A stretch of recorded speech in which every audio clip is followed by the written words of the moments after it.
There are top 3 staple menus that Korean dudes can resist. Number 1 is 제육, aka spicy bulgogi, which I made a video about it already. 2 is 국밥, meat stew and rice to be translated. And 3 is this, the Katsu.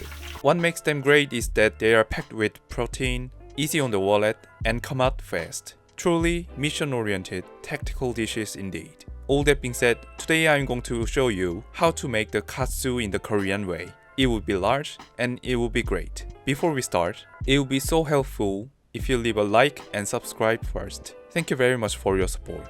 Now, let's go to work. I want to begin with brief theory of Korean Katsu. Go to the next chapter using the timestamp if you wanna skip the story. You may all know, but the origin of Katsu is in Europe. Cutlet, schnitzel. These may differ each other a little bit, but these may be in the same family. Those things introduced in the 19th century to Japan, and cutlet became katsuretsu. According to my research, katsu was thin and flat at first, but it became thick and refined as a meal for the connoisseurs. These days, I think, it's more like a fried pork steak. It's in the level of art. Beautiful. I'll talk about the Japanese katsu in the next video, so stay tuned. And the Japanese katsu was introduced to Korea maybe during the Japanese Empire occupation in the 20th century, and tonkatsu finally became donkasu in Korea. I want to call my katsu donkasu, but you guys won't know what it is, so you know what I mean. Anyways, Korean katsu was a high-class menu when the country was poor, but as the country became more prosperous, it became a food for the ordinary people, just like 부대찌개, the army stew. I made a video about that too, so hope you check that out. A famous town for Korean katsu is around Namsan, Seoul. Namsan King Donkasu became like a proper noun, but you can taste the Korean style katsu pretty much anywhere in Korea, so no need to go Namsan to taste it. It is almost fail-proof. Basically, it is fried pork. It is harder to be screwed, you know what I'm saying? The two main characteristics of Korean katsu are these: thin and white katsu and generous sauce poured on top. I think these features are related to the efficiency of serving. It should be thin so that it can be cooked fast. It should be wide so that it looks generous with a small portion of meat. And it should be covered in sauce so that it can be delicious instantly. That's why men love this dish and it has become a staple. Korean men usually don't want to waste their lunchtime waiting for food. They want to grab a quick lunch within 10 minutes and go back to work or play a soccer game or something. Maybe it's because of the military experience. Young soldiers usually don't have freedom to take time and enjoy the meal. So donkasu is just perfect dish for men. Meat, fast, and taste. It is as simple as that. Now you get the point, then let's make the thing. I'll make the most important element first, which is the sauce. Yes, in this katsu dish, sauce is more important than the meat. Maybe you noticed, this katsu dish is far from enjoying the delicacy of the meat. It's mostly about the efficiency of the meal. Hundreds of men are starving and racing against the clock. That's why the sauce should taste good instantly. I'll leave the sauce ingredients on the screen, so check it if you need. Be advised, this is not an ultimate recipe. You can adjust up to your taste. I'll start with onions and garlic. Just finely chop those. I think blending the sauce at the end will be perfect, but I'm too lazy for that. In a non-stick pan, drizzle some oil and fry out the onions and garlic. It should be browned. We need the sweetness of the onions. Once it's done, put that aside, and I'll make the brown roux. Butter and flour in. I'll toast the flour until it gets browned. Then add ketchup and fry it lightly. Smells incredible. To be frank, I added too little ketchup at this moment, and I added a lot more at the end. Please consider that. Before it gets burned, add the milk. Milk should be added little by little, otherwise it will clump up. Mix the thing constantly while heating it. It will be like a glue, and it will be the body of the sauce. Change the pan if you didn't expect it to grow this much. Optionally, add some cheese if you like the flavor. Next, add some stock. I added chicken and beef bone stock.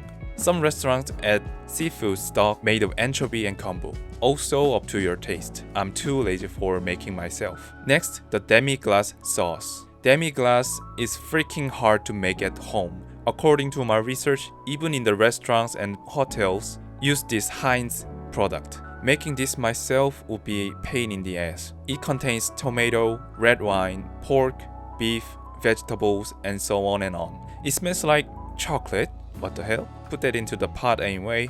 Onions and garlic back in, add some salt to taste, and add some vinegar. In my case, I added Tabasco hot sauce instead. That is so optional. Its flavor is so powerful, so be skeptical about the amount. Add some pepper. Then let it simmer lightly until the whole ingredients harmonize. Stir it constantly and taste, and add some ingredients you think not enough. The sauce is now done. I made too much, yikes. Warm it up when serving. Now let's move on to the meat. Mostly pork loin and tenderloin is used for katsu, but today I'm using pork shoulder. I think it is much easier to cook. Lean parts like loin is really easy to be overcooked. Relatively fatty part is better in that regard.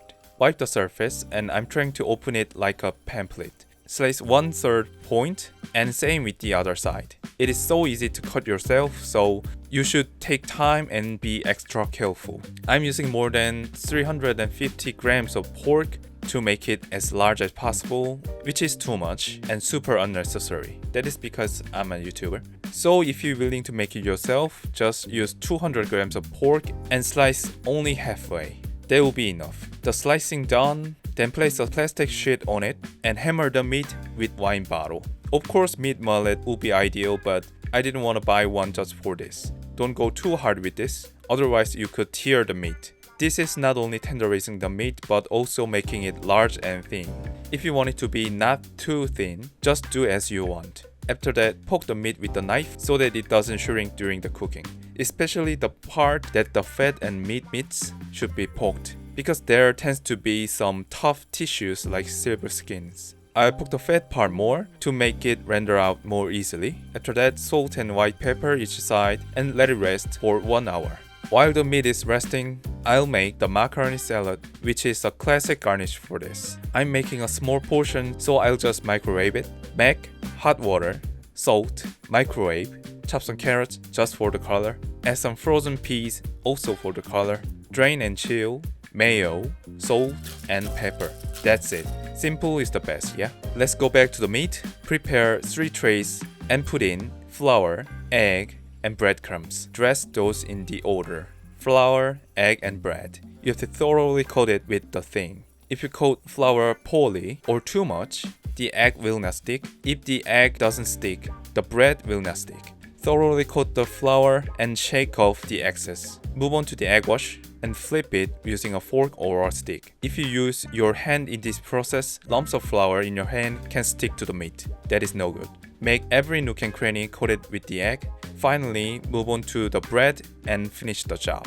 Now we are ready to fry the pork. Let's fire this up right away. Oil in the wide pan. I know you want to use as little oil and small pot as possible, but trust me, when deep frying, the larger, the better. The temperature is much stable, and ironically, the cooking space is much cleaner with the large amount of oil, I think. I just use a lot of oil when deep frying and strain the bits, reuse a few more times, and finally discard the oil solidifier. Nothing to worry about. I'll leave the link of oil solidifier in the description below. Heat the oil up to about 160 degrees C, and finally, it's time.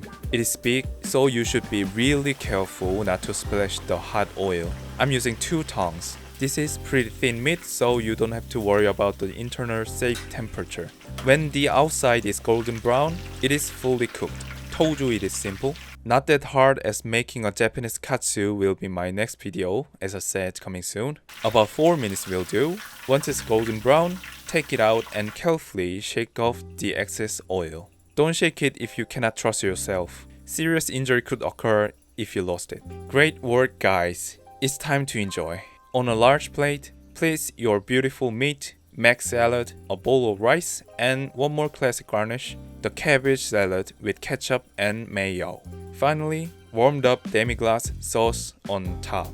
Be generous with it. My mouth is like a water park now. Let's dive in. This could easily be called a national level dish. The harmony of crunchy, greasy fried meat and rich, sweet, sour umami sauce is freaking insane. You will notice how Koreans can work 52 hours a week once you taste it. This protects the workers from hunger for a long time, not from the 52 hours of work though. In the name of YouTuber, I wanna do something I don't usually do. Some gigachets who want their life to be simple, mix all the thing on the katsu plate and consume that with just a spoon. Holy shit, that's so awesome and disgusting. I try not to do this kind of thing, but whatever, for the science. It is okay, not bad. I'm feeling like a tough guy, but question, do I have to do this? Nope, absolutely not. I'll just go with the fork and knife. Anyways, that is it for today, guys. It was really fun for me to make it myself because, as I explained, tonkatsu is a nationwide famous and popular dish, so I can have it anywhere. Hope you try this at the Korean restaurant if you can, or ideally, try making this yourself. As always, thank you very much for watching, and I'll be back with another katsu video next time. See you soon.